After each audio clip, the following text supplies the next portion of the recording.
కేటీఆర్, హరీష్ రావు పెద్ద అబద్ధాల కోరులు. వాళ్ళు దురహంకారంతో మాట్లాడుతున్నారు. మా ముఖ్యమంత్రి రేవంత్ రెడ్డి గారి మీద ఈ ప్రజా పరిపాలన ఓర్చుకోలేక మా ముఖ్యమంత్రి గారి రాష్ట్రంలో రాష్ట్ర ప్రజల కోసం 18 గంటలు పనిచేస్తున్నాడు. తెలంగాణ ప్రజల కోసం, విద్యార్థుల కోసం, యువత కోసం, రైతుల కోసం, అన్ని వర్గాల ప్రజల కోసం మరి 18 గంటలు పనిచేస్తున్నాడు. మా కాంగ్రెస్ ప్రభుత్వం అనేది ప్రజా పరిపాలన నడిపిస్తున్నది. ఇది ప్రజల కోసమే పనిచేస్తున్నది మా ప్రభుత్వం. అది ఓర్చుకోలేక కేటీఆర్ మరి ఇష్టం వచ్చినట్టు మత్స్యం కోల్పోయి మాట్లాడుతున్నాడు. కేటీఆర్ ఉన్న హరీష్ రావు. మేము అడిగిన దానికి సూటిగా సమాధానం చెప్పి కేటీఆర్ను పెద్ది సుదర్శన్ రెడ్డి 2014లో ఎమ్మెల్యేగా పోటీ చేసి ఓడిపోయాడు. పెద్ది సుదర్శన్ రెడ్డి 2001 నుండి టీఆర్ఎస్ పార్టీలో కీలకంగా పనిచేశాడు. ఆయన తెలంగాణ ఉద్యమకారుడు కూడా. మరి ఆయనకు 2014 ఓడిపోయినప్పుడు ఎందుకు రాజ్యసభ సీట్ ఇవ్వలేదు, ఎందుకు ఎమ్మెల్సీ సీట్ ఇవ్వలేదు? నీకు అంత ప్రేమనే ఉన్నది కదా పెద్ది సుదర్శన్ రెడ్డి మీద. మీ ప్రభుత్వం ఉన్నది కదా, కేసీఆర్ ముఖ్యమంత్రి, నువ్వు మంత్రివి, మీ బావ మంత్రి, సంతోష్ రావు రాజ్యసభ సభ్యుడు, కవితక్క ఎంపీ, మరి మీ కుటుంబంలో అన్ని పదవులు ఉన్నాయి కదా. మరి పెద్ది సుదర్శన్ రెడ్డి ఓడిపోయినప్పుడు ఉద్యమకారుడు అని ఇప్పుడు సెంటిమెంట్ ఉపయోగించుకోవాలని చేస్తున్నవే. మరి ఆనాడు 2014 ఓడిపోయినప్పుడు రాజ్యసభను ఎమ్మెల్సీ ఎందుకు ఇవ్వలేదు? దానికి జవాబు చెప్పు. రెండోది, పెద్ది సుదర్శన్ రెడ్డి ఒక ఉద్యమకారునిగా గుర్తించి మా ముఖ్యమంత్రి Revanth Reddy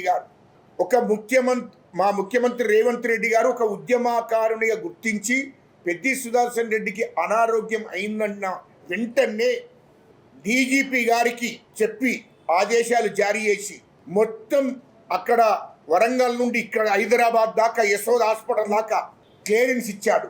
green channel clearance ఇచ్చాడు. ఎక్కడ కూడా బండి ఆగొద్దు, పోలీస్ బందోబస్తుని ఇచ్చాడు. 1:10 నిమిషాల్లో యశోద హాస్పిటల్కు ఏరే విధంగా చేశాడు. వెంటనే డాక్టర్లకు ఆదేశాలు ఇచ్చాడు యశోద హాస్పిటల్కు.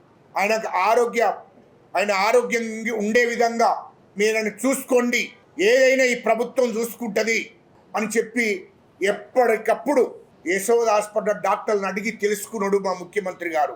అదేవిధంగా పెద్ది సుదర్శన్ రెడ్డి చనిపోగానే ఆయన దాన సంస్కారాలు ప్రభుత్వ లాంఛనాలతో చేయడం జరిగింది మా ముఖ్యమంత్రి గారు. ఇది గుర్తుపెట్టుకో కేటీఆర్, మాట్లాడే ముందు ఇది గుర్తుపెట్టుకో. అదేవిధంగా తెలంగాణ ఉద్యమకారుడు గద్దర్ అన్న చనిపోతే ప్రభుత్వ లాంఛనాలతో నేను దాన సంస్కారాలు చేశాడు, విగ్రహం పెట్టాడు, గద్దర్ అవార్డులు కూడా ఇవ్వడం జరిగింది. అదేవిధంగా అందశ్రీ చనిపోతే అందశ్రీ పెద్ద కొడుకుగా ఆయన పాడే మోశాడు, ప్రభుత్వ లాంఛనాలతోనే ఆయన దాన సంస్కారాలు చేశాడు. ఎస్, మా ముఖ్యమంత్రి గారు రేవంత్ రెడ్డి గారికి ఉన్న చిత్తశుద్ధి, తెలంగాణ ఉద్యమకారుల పట్ల ప్రేమ, అనురాగం, చిత్తశుద్ధి ఉంది. తెలంగాణ ప్రజల మీద చిత్తశుద్ధి ఉంది. తెలంగాణ ఉద్యమకారుల మీద, విద్యార్థుల మీద, యువత మీద చిత్తశుద్ధితో పనిచేస్తున్నాడు. ఈ ప్రజల కోసం, ఉద్యమకారుల కోసమే పనిచేస్తున్నాడు మా ముఖ్యమంత్రి రేవంత్ రెడ్డి గారు.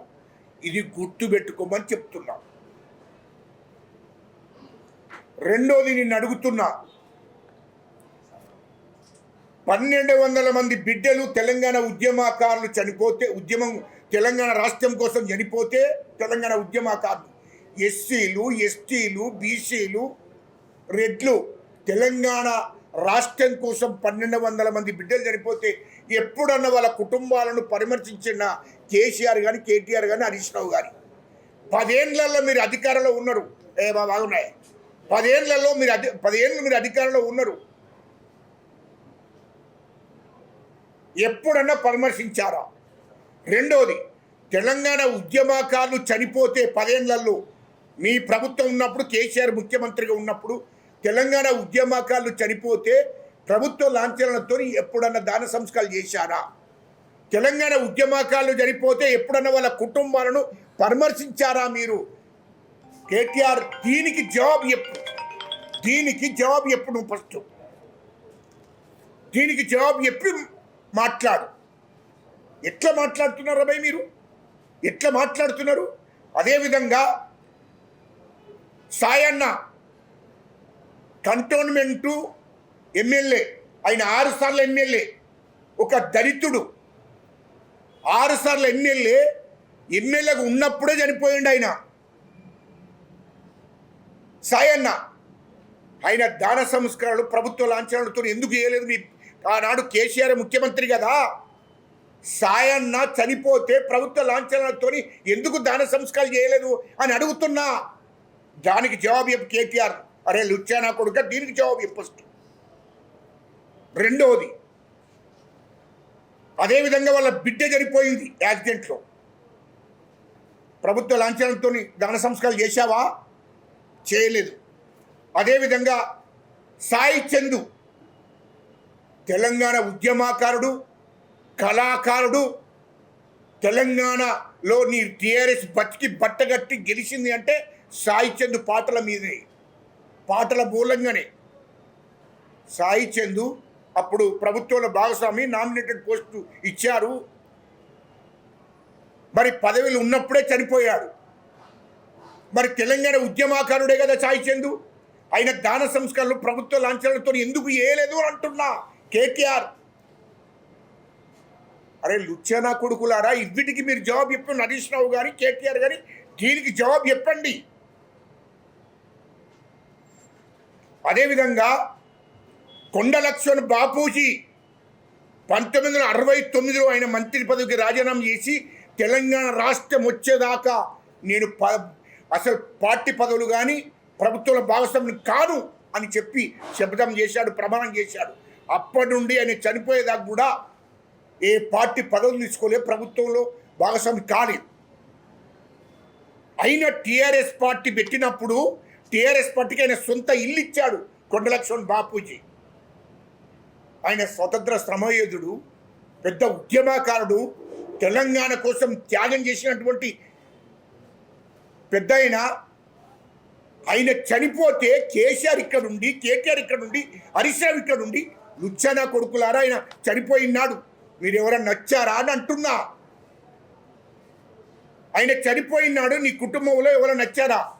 మీ టీఆర్ఎస్ పార్టీ కోసం, తెలంగాణ ఉద్యమం కోసం, తెలంగాణ ఉద్యమం నడవాలనే ఆలోచనతో ఆయన సొంత ఇల్లునిచ్చాడు ఆఫీస్ కోసం, తెలంగాణ కోసం ఉద్యమం చేశాడు. ఆ వయసులో కూడా తెలంగాణలో అన్ని పార్టీలను, అన్ని కులాలను కలిపాడు.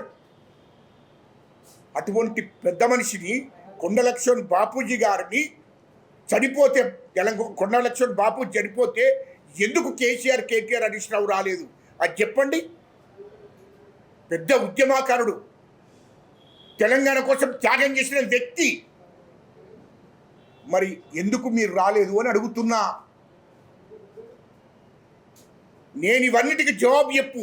మీకు తెలంగాణ ఉద్యమకారుల మీద చిత్తశుద్ధి ఉందా? మీకు ప్రేమ ఉందా? లుచ్చానా కొడుకులారు, ఇంకొకసారి మాట్లాడే అర్హత మీకు లేదు. మా ముఖ్యమంత్రి గారికి ఉంది. తెలంగాణ ప్రజల మీద, తెలంగాణ ఉద్యమకారుల మీద చిత్తశుద్ధి ఉంది. అంటే సాయన్న ఒక దళితుడని, సాయన్న బిడ్డ ఒక దళితురాలని, సాయి చంద్ ఒక దళితుడని మీరు ప్రభుత్వ లాంఛనాలతో దాన సంస్కారాలు చేయలే, వాళ్ళకు రెస్పెక్ట్ ఇవ్వలే, వాళ్ళని గౌరవించలే. మీరు మాట్లాడుతున్నారా? దురహంకారం ఎక్కి పనిచేశారు మీరు. దురహంకారంతో పనిచేశాడు ముఖ్యమంత్రి కేసీఆర్. నువ్వు మంత్రిగా దురహంకారంతో నడిపించావు పరిపాలనను. మీరు మా ముఖ్యమంత్రి గురించి మాట్లాడే అర్హత నీకుందా? కేటీఆర్ కానీ హరీష్ రావు కానీ మీ ఇద్దరికి చెప్తున్నా, మా ముఖ్యమంత్రి రేవంత్ రెడ్డి గారికి కాడికి గోట్టుకున్న విలువ లేదు మీకు. ఆయన కాలు దుమ్ముకు సరిపోరు మీరు. మీరు మాట్లాడుతున్నా మా ముఖ్యమంత్రి గారిని, మా ముఖ్యమంత్రి రేవంత్ రెడ్డి గారిని. మీకన్నా ఎక్కువ మాట్లాడగలుగుతాం. దురహంకారంతో మాట్లాడుతున్నాం కేటీఆర్. మీకన్నా ఎక్కువ మేము మాట్లాడగలుగుతాము. మేము మొదలు పెడితే మీ రాష్ట్రంలో మీరు బతకలేరు అని చెప్తున్నా. నీ భాష కాదు, నీకన్నా ఎక్కువ భాష వచ్చు మాకు. కానీ గౌరవంగా మాట్లాడాలి, మర్యాదగా మాట్లాడాలి. భారత రాజ్యాంగాన్ని గౌరవించేటోళ్ళం, చట్టాలను గౌరవించేటోళ్ళం. మా తాత ముత్తాతలు మా వంశస్థులు ఈ దేశానికి మూలవాసులు, ఈ దేశాన్ని అఖండ భారతాన్ని పరిపాలించినటువంటి చరిత్ర మా జాతికి ఉంది. మా జాతి ఈ దేశాన్ని అఖండ భారతాన్ని పరిపాలించిన చరిత్ర మాకుంది. కాబట్టి మేము అన్నిటినీ గౌరవించి మాట్లాడుతున్నాము. అది గుర్తుపెట్టుకో అంటున్నా. నీకు కానీ నీ కుటుంబం కానీ నీతి నిజాయితీ లేదు. మీ దురహంకారం బాగుంది. మీకు ఇష్టం వచ్చినట్టు మాట్లాడుతున్నారే. మా ముఖ్యమంత్రి గారిని ఏం తమాషాలు చేస్తున్నావా నువ్వు? మీరు తెలంగాణ ఉద్యమకాలను గౌరవించారా? సిగ్గు లేదా మీకు?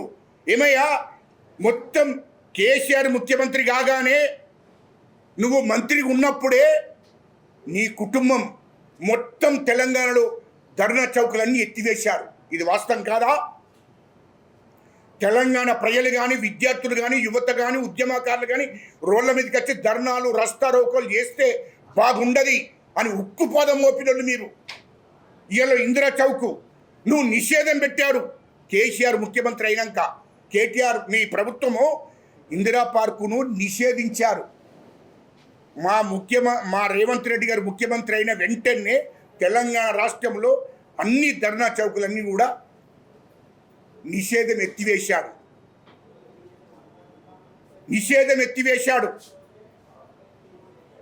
ఎత్తివేస్తే ప్రజలకు స్వేచ్ఛనిచ్చాడు, విద్యార్థులకు, యువతకు స్వేచ్ఛనిచ్చాడు. మీరు ధర్నాలు చేసుకోండి, రాస్తారోకోలు చేసుకోండి, నిరసనలు తెలుపుకోండి, ప్రభుత్వాన్ని మీరు అడగండి మీ హక్కుల కోసం అని చెప్పి స్వేచ్ఛనిచ్చాడు. ఆ స్వేచ్ఛనిచ్చిండు కాబట్టి నువ్వు ఏదైతే నిషేధించినావో ఇందిరా పార్కు, కేటీఆర్ మీ ప్రభుత్వం ఆనాడు ఏదైతే నిషేధించిండ్రో అదే నిషేధించిన ఇందిరా పార్కు దగ్గర నువ్వు ధర్నా చేసి నువ్వు నిరసన తెలిపావు. నువ్వు బ్లాక్ డ్రెస్ వేసుకొని విద్యార్థులను ఎంబడి పెట్టుకొని, అనాముఖి విద్యార్థులను ఎంబడి పెట్టుకొని నీవు ధర్నా చేసావు. సిగ్గనిపించలేదా? ఇందిరా పార్కు దగ్గర పోయి ధర్నా చేస్తే నువ్వు నీ ప్రభుత్వంలో నువ్వు మంత్రిగా ఉండి మీ అయ్యే ముఖ్యమంత్రిగా ఉన్నప్పుడు ఆ స్థలాన్ని నిషేధించారు. విద్యార్థులు రావద్దు, ధర్నా చేయొద్దు, ఇక్కడ ఈ స్థలాన్ని నిషేధించాం, ఇక్కడ ఎవరు కూడా ధర్నాలు, రస్తరోకోలు, నిరసన తెలిపొద్దని మీరే చెప్పారు కదా. మరి అదే ఇందిరా పార్కు పోయి మీరెట్లా నిరసన తెలిపావు? నీకు సిగ్గు అనిపించిందా? మానవత్వం ఉందా నీకు అనిపించలేదా కనీసం? ఈ ధర్నా చౌక్లో మేము ఆనాడు 10 ఏళ్ళు ఈ ధర్నా చౌక్ను నిషేధించాము ఇందిరా పార్కు దగ్గర. ఇక్కడికి వచ్చి నేను మళ్ళీ ఇదే ప్లేస్లో నేను ధర్నా చేస్తున్నా, నిరసన తెలుపుతున్నా. సిగ్గు కూడా అనిపించలేదా? మాట్లాడే ముందు ఆలోచన చేసి మాట్లాడాలి. ఇంకోటి, నువ్వు అంటున్నావు విద్యార్థులను ఎంబడేసుకొని నీటి పేపర్ లీక్ అయింది, అది కేంద్ర ప్రభుత్వ వైఫల్యం, అది దేశంలో ఉన్నటువంటి విద్యార్థులు, యువత అంతా ఢిల్లీని ముట్టడించాయి, కేంద్ర ప్రభుత్వాన్ని ఉత్సవించింది. ఓకే, కానీ నీకు సిగ్గనిపించాలి కదా? మీ ప్రభుత్వం నాడు కేసీఆర్ ముఖ్యమంత్రి ఉండి నువ్వు మంత్రిగా ఉన్నప్పుడు, హరీష్ రావు మంత్రిగా మీ ప్రభుత్వం ఉన్నప్పుడు 10th class paper leakage, intermediate paper leakage, Group 2 paper leakage మీ ప్రభుత్వంలో అయింది కదా. అప్పుడు ఏం బీకినావు నువ్వు మంత్రిగా ఉన్నావు కదా కేటీఆర్, మీ అయ్యనే ముఖ్యమంత్రి కదా. అప్పుడు ఏం బీకిరు అంటున్నా? విద్యార్థుల బతుకులతోని చెలగాటగా మాడారు, విద్యార్థుల భవిష్యత్తుని చెలగాటగా మాడారు మీరు. ఇది వాస్తవం కాదా? 10 ఏళ్ళు Group 1 ఎగ్జామ్స్ రాయనీయలేదు విద్యార్థులను మీరు. Group 1 ఎగ్జామ్స్ 10 ఏళ్ళు ఎగ్జామ్స్ ముందు ఎగ్జామ్స్ పెట్టి మళ్ళీ కోర్టుకు పంపించారు మీ పార్టీ వాళ్ళని. కోర్టుకు పంపించి మొత్తం కోర్టులో కేసు ఎప్పించి ఆ Group 1 ఎగ్జామ్స్ రాయకుండా 10 ఏళ్ళు చేశారు. ఒక్క పోస్ట్ ఇవ్వలేదు 10 ఏళ్ళు. వాస్తవం ఒప్పుకోవాలి, ఇవ్వలేదు కదా. మళ్ళీ మా ప్రభుత్వం, కాంగ్రెస్ ప్రభుత్వం వచ్చినాక, మా ముఖ్యమంత్రి మా రేవంత్ రెడ్డి గారు ముఖ్యమంత్రి అయినాక వెంటనే Group 1 ఎగ్జామ్స్ పెట్టి ఎగ్జామ్స్ రాయించాడు. వెంటనే వాళ్ళకి పోస్టింగ్లు ఇచ్చారు. వెంటనే మాకున్న చిత్తశుద్ధి అది. నీకు విద్యార్థుల మీద, యువత మీద మీకు చిత్తశుద్ధి ఉందా? ఇవాళ మళ్ళీ మేము చాలా నీతిపరులమని నీకు సిగ్గు అనిపించలేదు? బ్లాక్ డ్రెస్ వేసుకొని అక్కడ నువ్వు నిరసన తెలుపుతుంటే కనీసం గుర్తుకు రాలేదా? అరే, కేసీఆర్ ముఖ్యమంత్రి ఉన్నప్పుడు, నేను మంత్రిగా ఉన్నప్పుడే మరి పేపర్ లీకేజ్లు అన్నీ జరిగినాయి. 10th క్లాస్ది, ఇంటర్మీడియట్ది, Group 2ది అన్ని పేపర్ లీకేజ్లు జరిగినాయి. మేము గ్రూప్ 1 ఎగ్జామ్స్ రాయనీయలేదు. ఒక్క పోస్ట్ కూడా మా 10 ఏళ్ళు కేసీఆర్ ముఖ్యమంత్రి గుండి మేము మంత్రులు గుండి గ్రూప్ 1 ఎగ్జామ్స్ రాయించి ఒక్కరికి ఒక పోస్ట్ ఇవ్వలేదు మేము. ఇది వాస్తవం కదా అని అనుకోవాలి కదా. అనుకోకుండా సిగ్గు లేకుండా మళ్ళీ ధర్నా చేయడం ఇది ఎంతవరకు కరెక్ట్? ఇవన్నీ తెలంగాణలో విద్యార్థులకు, యువతకు, రైతులకు, తెలంగాణ ప్రజలందరికీ కూడా మీరు చేసిన మోసాలు తెలుసు అంటున్నా. అమ్మాయిలు చనిపోయారు పాపం. 10th పేపర్ లీకేజ్ అప్పుడు, intermediate paper leakage, group 2 paper leakage అప్పుడు అమ్మాయిలు చనిపోతే ఏమన్నారు? వాళ్ళు లవ్ గురించి ఏదో చనిపోయిన అనవసరమైన అబ్బండలు మోపావు వాళ్ళ మీదను. ఎంతమంది విద్యార్థులు చనిపోలేదు మీ ప్రభుత్వంలో కేసీఆర్ ముఖ్యమంత్రి ఉన్నప్పుడు? కూడా ఏడ్చారు విద్యార్థులు. గ్రూప్ 1 ఎగ్జామ్స్ పెడుతున్నావు పెట్టి మళ్ళా కోర్టుకు పంపించిందని ఆపించాం. కేసీఆర్ ముఖ్యమంత్రి ఉన్నప్పుడు ఇటు గ్రూప్ 1 ఎగ్జామ్స్ పెట్టడం, మళ్ళీ కోర్టుకు పంపించడం, ఆ ఎగ్జామ్స్ ఆపియడం. అట్లా 10 ఏళ్ళు గ్రూప్ 1 ఎగ్జామ్స్ పెట్టలేదు మీరు. గ్రూప్ 1 పోస్టింగ్లు ఇవ్వలేదు. ఇది వాస్తవం కాదా? 10 ఏళ్ళు. ఇది తెలంగాణలో ఉన్నటువంటి విద్యార్థులకు తెలియదా? యువతకు తెలియదా? తెలుసు. కానీ కొంతమంది అమాయకులను పట్టుకొని వచ్చి ఆడ మేము చాలా నీతిపరులమని ఇందిరా పార్కు దగ్గర ధర్నా చేసుడు. మీరు నీతిపరులా? మాట్లాడే ముందు అబద్ధాలు నేర్చుకోకరా భయ్. ఇకనన్నా కొంచెం అయ్యవకు పుట్టినట్టు మీరు నీతిగా మాట్లాడి నేర్చుకోరా భయ్. ఎందుకు మాట్లాడుతున్నారు? తెలంగాణ మా ఏది వచ్చింది, మీ ఏది వచ్చిందా తెలంగాణ? ఈ 1200 మంది బిడ్డలు ఎవరు చనిపోయినారు? నీ కులపోడు ఎవడని చచ్చిపోయినారా భయ్ కేటీఆర్? నీ కుటుంబంలో ఎవడని చచ్చిన్నారా? ఇప్పుడు కేసీఆర్ కానీ, హరీష్ రావు కానీ, కేటీఆర్ కానీ, మీ కుటుంబంలో ఎవడన్నా తెలంగాణ కోసం చచ్చిన ఒక పేరు చెప్పు. పోనీ కేసీఆర్ ఎప్పుడైనా జైలుకి పోయిండా? కేటీఆర్ ఎప్పుడైనా జైలుకి పోయిండా? హరీష్ రావు ఎప్పుడైనా జైలుకి పోయిండా? ఏం త్యాగం చేసిండ్రా భయ్ మీరు? రెండోది, 2009 నుంచి వెళ్ళి 2009 నుంచి 2014 దాకా కేసీఆర్ ఎంపీగా ఉండే పార్లమెంట్కి పోలేదు. అంటున్నా. పార్లమెంట్లో మాట్లాడడం లేదు. ఎవరు మాట్లాడారు? మా కాంగ్రెస్ ఎంపీలు మాట్లాడారు. తెలంగాణ రాష్ట్రం కోసం మేము ఉద్యమం చేశాం. తెలంగాణ ప్రజా సంఘాల చైర్మన్గా నన్ను పిలిచారు సోనియా గాంధీ. అదేవిధంగా కోదండరామ్ గారిని పిలిచాది, ఉద్యోగ సంఘాన్ని పిలిచాది, విద్యార్థి నాయకులను పిలిచాది. సోనియా గాంధీ అందరితోని మాట్లాడినాక శ్రీకాంతాచారి చనిపోయిందని ఆలోచన చేసి తెలంగాణ 4 కోట్ల ప్రజల కోసం తెలంగాణ రాష్ట్రం ఇస్తాను అని చెప్పి సోనియా గాంధీ హామీ ఇచ్చారు. అదేవిధంగా మా ఎంపీలు, కాంగ్రెస్ ఎంపీలు మాట్లాడారు. మా దామోదర్ నరసింహన్న మాట్లాడాడు, మా శ్రీధర్ బాబు గారు మాట్లాడారు, మా మంత్రులు మాట్లాడారు. అందరూ సోనియా గాంధీను మెప్పించి ఒప్పించి చివరికి వస్తే మా సోనియా గాంధీ మాట ఇచ్చింది, తెలంగాణ రాష్ట్రం ఇచ్చింది. తెలంగాణ కోసం 1200 మంది బిడ్డలు చనిపోయారు. అరే నేను చంద్రబాబు నాయుడు గారితో, ప్రతిపక్ష పార్టీ నాయకుడు చంద్రబాబు నాయుడు గారితో లేఖిప్పించాను. ఆనాడు వైఎస్ జగన్ గారితో లేఖిప్పించాను. Congress, Telugu Desam, BJP, CPI, CPM, TRS వీళ్ళందరినీ కూర్చునబెట్టి ఎమ్మెల్యేలను, ఎంపీలను, మంత్రులను ఏకం చేసి అప్పుడు కేంద్ర ప్రభుత్వం మీద ఒత్తిడి తీసుకురావాలన్న లక్ష్యంతో వీళ్ళందరినీ ఏకం చేసింది నేను. తెలంగాణ కోసం త్యాగం చేసింది నేను. ఉద్యమం చేశాం మేము. మా శ్రమ ఫలితమే తెలంగాణ రాష్ట్రం ఏర్పడ్డది. మా బిడ్డలు 1200 మంది బిడ్డలు ఎస్సీ, ఎస్టీ, బీసీ రెడ్ల బిడ్డలు చనిపోయింది కాబట్టే తెలంగాణ రాష్ట్రం ఇచ్చింది సోనియా గాంధీ. 4 కోట్ల ప్రజల కోసం ఇచ్చింది తెలంగాణ. మా అయ్య ఇచ్చింది. మీ అయ్య ఏమైనా వచ్చిండారా భయ్? మీ అయ్య ఏమైనా జైలుకి పోయిండా? మీ ఏమైనా త్యాగం చేసిండా తెలంగాణ కోసం? ఏమైనా పదవులు లేకుంటున్నారా భయ్ మీరు? తెలంగాణ కోసం త్యాగం అంటే మీరు ఎమ్మెల్యే పదవి తీసుకోకుండా, ఎంపీ పదవి తీసుకోకుండా, అధికారంలో లేకుండా తెలంగాణ కోసం ఉద్యమం చేస్తే నిజంగా తెలంగాణ కోసం త్యాగం చేసినాడచ్చు. మీరు ఏమిటో తెలంగాణ ఎన్నడన్నా పదవి లేకుంటున్నారా భయ్ మీరు? 2004లో మీ హరీష్ రావు అనేటోడు వార్డు మెంబర్ కూడా కాదు, అన్ని మంత్రి పదవి ఇచ్చింది కేసీఆర్, కాంగ్రెస్తో పొత్తు పెట్టుకొని.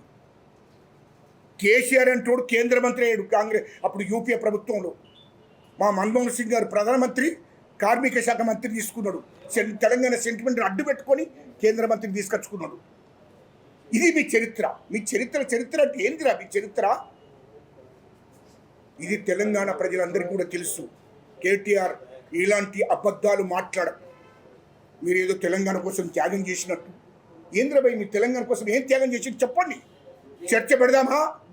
రెడీయా? తెలంగాణ ఉద్యమకారులందరూ పిలుస్తాం, చర్చ పెడదాం. ఎవరు తెలంగాణ కోసం త్యాగం చేసిండు?